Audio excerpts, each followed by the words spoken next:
Konon ada seorang pemuda yang ganteng dan tegap. Cuma di balik ketampanannya tersembunyi akhlak yang sudah rusak. Pekerjaannya merampok dan menyamun. Kejahatannya sangat dikenal. Ibu-ibu jijik mendengarnya. Gadis-gadis ngeri membayangkannya. Dan para lelaki akan terbangun bulu romanya setiap kali nama pemuda itu disebutkan.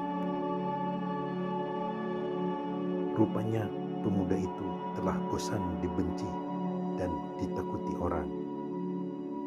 Ia ingin menjadi warga masyarakat yang terhormat. Maka seluruh pekerjaannya yang kotor dihentikannya. Ia bertobat sama sekali. Kini ia ingin mencari seorang istri yang sah untuk dinikahinya. Maka ia pun melamar ke sana kemari. Tapi karena ia sudah dikenal sebagai perampok dan penjahat, para orang tua yang punya anak gadisnya tidak ada yang menerima tunangannya. Bahkan para pelacur pun tidak ada yang berani menjadi istrinya yang resmi. Semuanya menolak.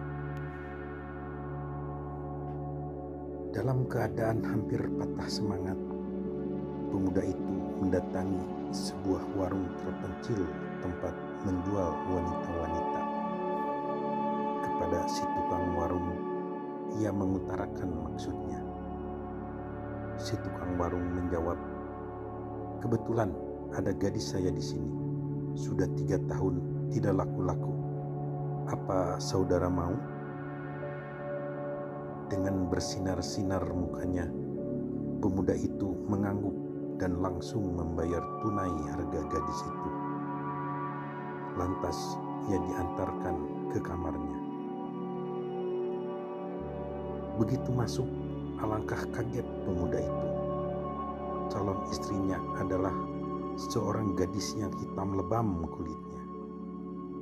Masih lebih hitam gadis itu daripada pantat kuali. Mana hidungnya pesek dan badannya pendek. Tapi karena ia sangat membutuhkan istri, diambilnya juga gadis itu. Mereka hidup cukup bahagia selaku suami istri. Bahkan akhirnya perempuan itu hamil dan sebentar lagi akan dikaruniai seorang anak. Dalam keadaan yang paling bahagia buat pemuda itu, Tuhan agaknya masih berkenan menguji juga. Istrinya meninggal waktu melahirkan. Pemuda itu bagaikan kehilangan tempat berpegang. Kembali ia berpetualang terlunta-lunta. Ketika pikirannya sudah sangat ruwet dan timbul gairah jahatnya kembali, ia bermimpi pada suatu malam. Dalam mimpinya itu, ia dikejar-kejar seekor ular yang hendak mencaploknya. Ia berteriak-teriak minta tolong. Datanglah seorang kakek tua dengan tongkatnya. Ular itu dipukulnya, tapi malah kakek itu sendiri yang terpental. Waktu ular itu sudah hampir menelan tubuhnya, muncullah seorang anak kecil melemparkan sebuah batu. Matilah ular itu. Mimpi itu keesokan harinya ditanyakan kepada seorang kiai penafsir mimpi. Kiai itu menerangkan bahwa ular adalah lambang kejahatannya. Kakek tua itu ibarat kebaikannya yang sangat lemah. Bagaimanakah kebaikanmu yang hanya seperti kakek tua itu?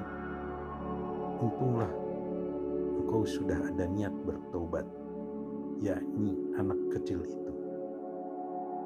Tobat ini adalah benih yang akan besar dan sanggup mengalahkan ular betapapun buas dan jahatnya.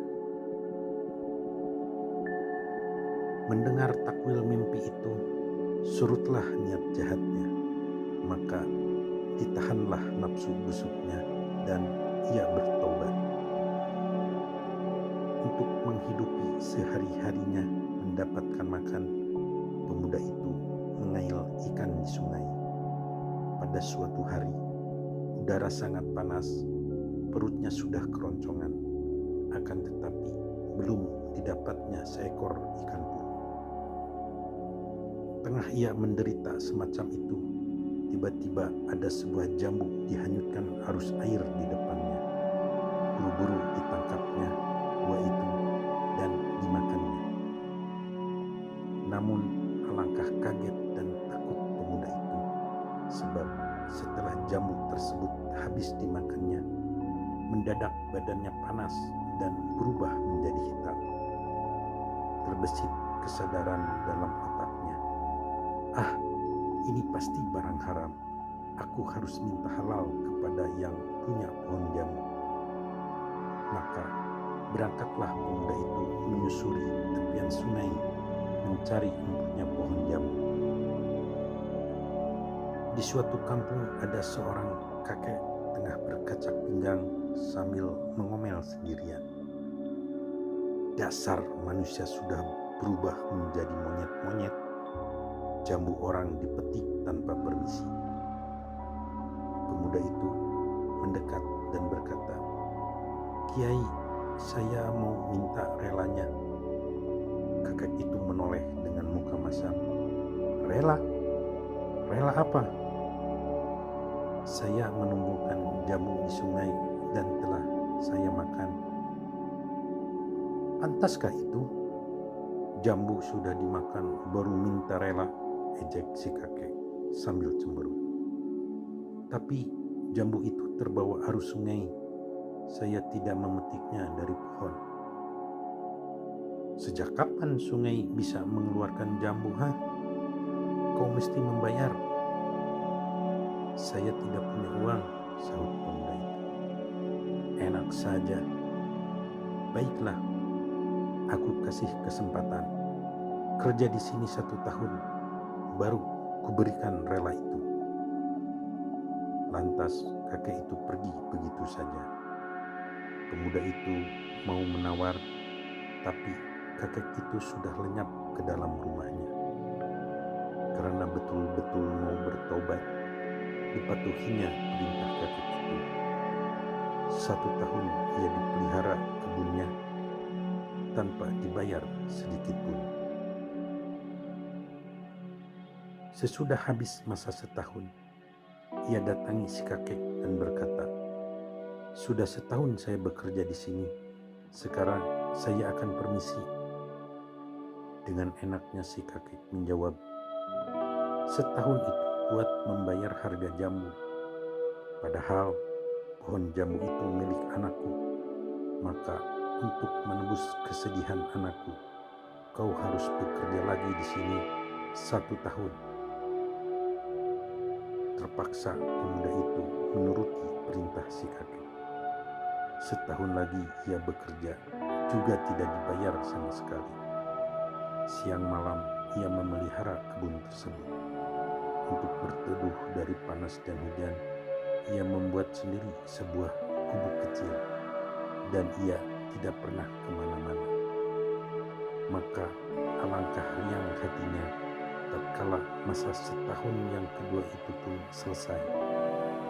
Buru-buru ia berkata kepada si kakek, "Hari ini saya telah bebas. Saya mohon rela dan mohon permisi." Kakek itu menjawab ketus, "Tidak bisa. Lantaran terlalu sedih akibat jambunya dimakan orang, anakku telah menjadi perawan tua. Sebagai hukuman, kau harus mengawini anakku." Mula-mula pemuda itu bingung, namun karena tidak ada pilihan lain, diterimanya juga hukuman itu. "Tapi kau mesti tahu dulu dan jangan kecewa.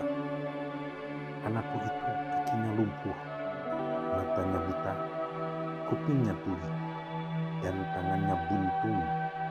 Bagaimana?" Dan lagi ia juga bisu.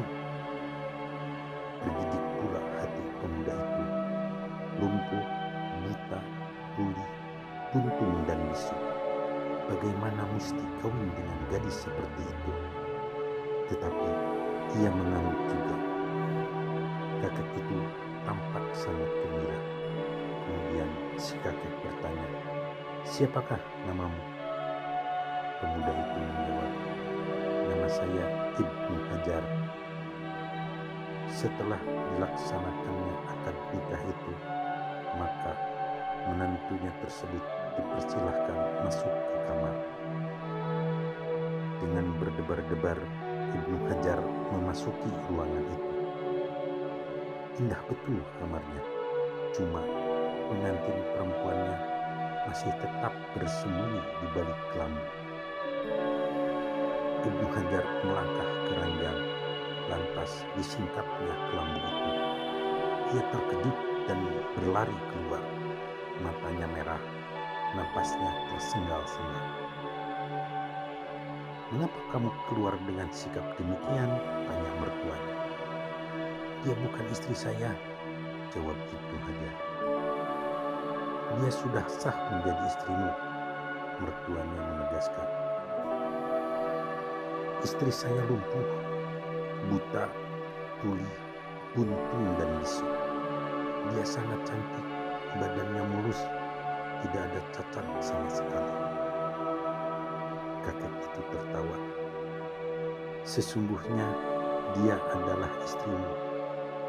Kakinya lumpuh, artinya tidak pernah dipakai berjalan ke tempat maksiat. Begitu pula tangannya. Kupingnya tuli terhadap yang jelek-jelek.